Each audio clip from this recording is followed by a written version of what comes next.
entamer le premier sujet du coup, qui est les corrections récentes du MASI.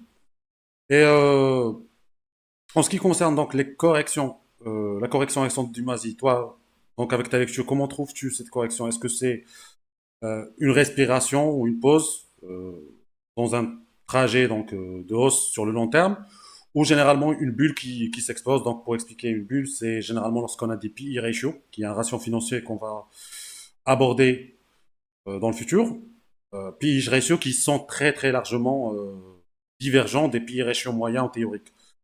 Donc je te laisse nous apporter ta vision sur ces dernières corrections et les derniers mouvements du marché en général au marocain. Bah, tout à fait. Alors, la correction du MASI qu'on observe actuellement, déjà, faut se poser la question de d'où on vient en fait. Faut déjà se rappeler qu'en 2024, on a fait 22% de hausse, qui est une année exceptionnelle. Faut se rappeler aussi que sur les 15-16 premiers jours de l'année 2025, on a pris quasiment 1% par jour. C'est-à-dire que sur les 15, la première moitié de janvier, le MASI a fait 16-17% en 15 jours. C'est monté trop vite. Les investisseurs et l'engouement et l'appétit pour le risque a été trop rapide, trop de suite. Et donc, on a eu déjà une première respiration qu'on a tendance à oublier. Et cette première respiration intervient juste après la mi-janvier, c'est-à-dire qu'on était à environ 16%, et en janvier, on a clôturé à environ 10. On était à 9,98, 9,99. Donc on a déjà perdu 6%, ne serait-ce que sur janvier, avant de réentamer une nouvelle phase de hausse. Et en fait, c'est ce que j'ai du coup montré dans un des articles que j'ai écrit, qui est un billet de blog, qui parlait justement de, de cette hausse qu'on observe, et on dit que le MASI est euphorique et en surchauffe, etc. Et en fait, moi, du coup, dans mon article, j'avais montré que les phases de hausse et les phases de baisse sur un horizon de 10 ans, sont équivalentes, c'est-à-dire qu'il y a en moyenne 43 jours où le MASI augmente, et en moyenne 43 jours où le MASI baisse par rapport à sa tendance fondamentale. Et en fait, c'est ça qui montre si on est dans une bulle, si on est en surchauffe ou pas. Le MASI, en fait, euh, a commencé à avoir des phases de hausse de plus en plus longues, de plus en plus soutenues comme on a connu, et surtout des phases de baisse très rapides, où on perd pas mal, mais on récupère juste après.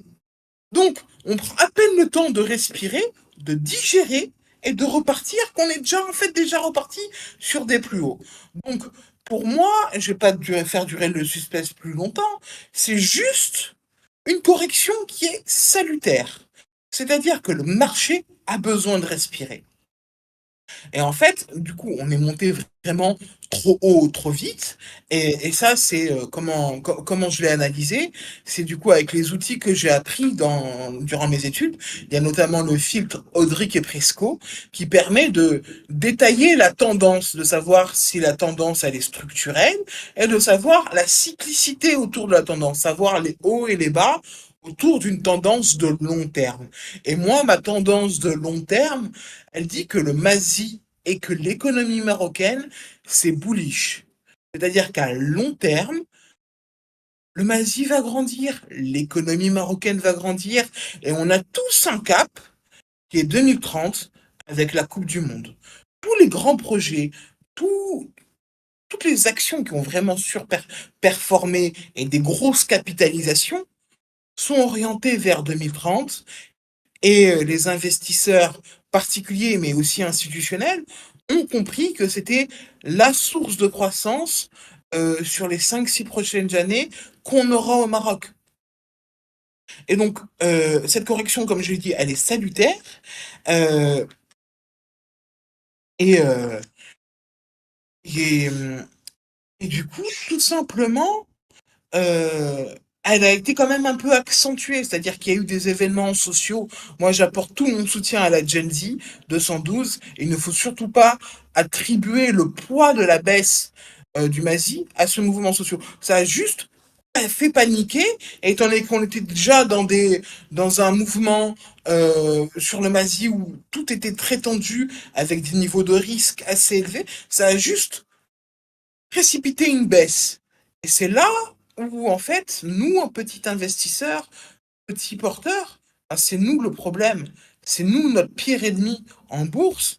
Votre pire ennemi, c'est vous et vos émotions parce qu'on est tous humains. Donc c'est vraiment ça, c'est salutaire, c'est normal, et au contraire, c'est même le moment de reconstituer un bag d'actions, de reconstituer son portefeuille, de rentrer dans des points qui sont attractifs à l'heure actuelle pour par la suite bénéficier d'une surperformance haussière.